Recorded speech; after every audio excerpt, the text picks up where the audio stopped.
24 नवंबर 1971 को Dan Cooper नाम का एक आदमी पोर्टलैंड, ओरेगन में एक प्लेन में चढ़ा। वह लगभग 6 फीट टॉल था और उसने एक डार्क सूट पहना था। कूपर अपनी सीट पर बैठ गया, एक सिगरेट सुलगाई और एक बर्बन एंड सोडा मंगाया। फ्लाइट 305 सिएटल, वॉशिंगटन के लिए उड़ान भरने वाला था। यह एक शॉर्ट फ्लाइट था, लेकिन यह अमेरिकन हिस्ट्री के सबसे बाफलिंग मिस्ट्रीज में से एक बन जाएगा। टेक ऑफ के कुछ देर बाद ही कूपर ने एक फ्लाइट अटेंडेंट को एक नोट दिया। नोट में लिखा था कि उसके पास बॉम्ब है। कूपर ने $200,000 और 4 पैराशूट्स की मांग की। पायलट कैप्टन विलियम स्कॉट ने एयर ट्रैफिक कंट्रोल से कांटेक्ट किया। FBI को सूचित किया गया। प्लेन सिएटल में लैंड हुआ, जहां कूपर ने पैसेंजर्स को रैंसम मनी के बदले छोड़ दिया। कूपर ने फिर क्रू को मेक्सिको के लिए उड़ान भरने का निर्देश दिया। प्लेन ने फिर से उड़ान भरी। इस बार बोर्ड पर केवल कूपर और क्रू थी। जैसे ही प्लेन पैसिफिक नॉर्थवेस्ट के ऊपर से उड़ान भर रहा था, कूपर ने अनथिंकेबल किया। वह कूद गया।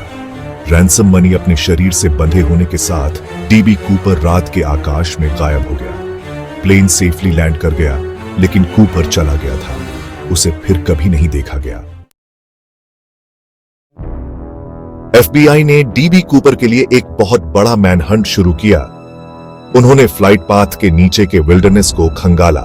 उन्होंने सैकड़ों लीड्स का पीछा किया, लेकिन कूपर बिना किसी सुराग के गायब हो गया था।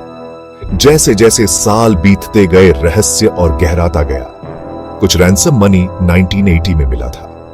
ब्रायन इंग्रम नाम के एक युवा लड़के को कोलंबिया रिवर के किनारे सड़ते हुए बिल्स में $5,800 मिले। सीरियल नंबर्स रैंसम मनी से मेल खाते थे। इस खोज ने और भी सवालों को हवा दी। पैसा वहां कैसे पहुंचा? क्या कूपर अभी भी जिंदा था? कूपर की आइडेंटिटी और फेट के बारे में अटकलें तेज हो गईं। क्या वह एक स्किल्ड स्काई डाइवर था, एक चालाक अपराधी, या बस एक भाग्यशाली ज्वारी? FBI ने 800 से ज्यादा सस्पेक्ट्स की जांच की। उन्होंने हर लीड का पीछा किया, लेकिन कोई भी सफल नहीं हुआ। डीबी कूपर, वह जो भी था, उसने परफेक्ट क्राइम को अंजाम दिया था।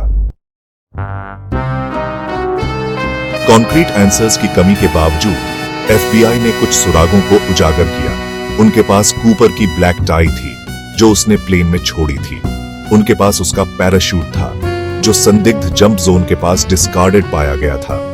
इन आइटम्स ने फोरेंसिक एविडेंस प्रदान किया, लेकिन वे कूपर की असली पहचान तक नहीं ले गए। गवाहों ने कूपर को शांत और विनम्र बताया, यहां तक कि अपहरण के दौरान भी ऐसा लग रहा था कि वह हवाई जहाज के बारे में जानता था।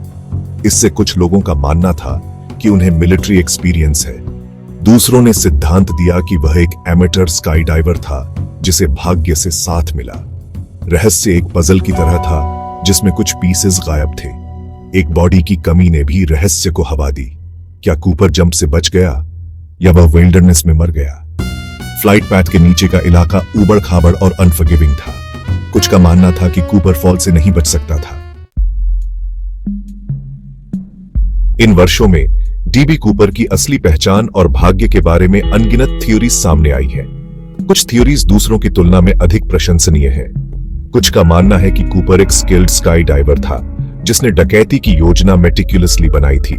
दूसरों को लगता है कि वह एक एमेटर था जो अपने सिर के ऊपर से निकल गया। एक लोकप्रिय थ्योरी रिचर्ड मैकॉय नाम के एक व्यक्ति की ओर इशारा करती है, जिसने कूपर के कुछ महीने बाद इसी तरह का अपहरण किया था।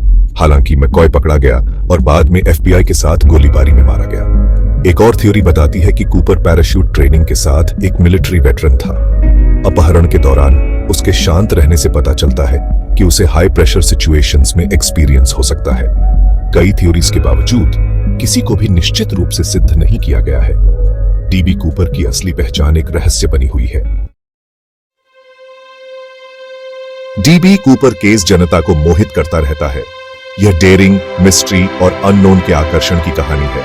कूपर कुछ लोगों के लिए एक फोल्क हीरो बन गया है, अथॉरिटी के खिलाफ विद्रोह का प्रतीक। इस मामले ने कई किताबों, डॉक्यूमेंट्रीज और यहां तक कि एक हॉलीवुड मूवी को भी प्रेरित किया है। डीबी कूपर का रहस्य अनसुलझा है, जो अमेरिकन फोल्कलोर में अपना स्थान सुनिश्चित करता है।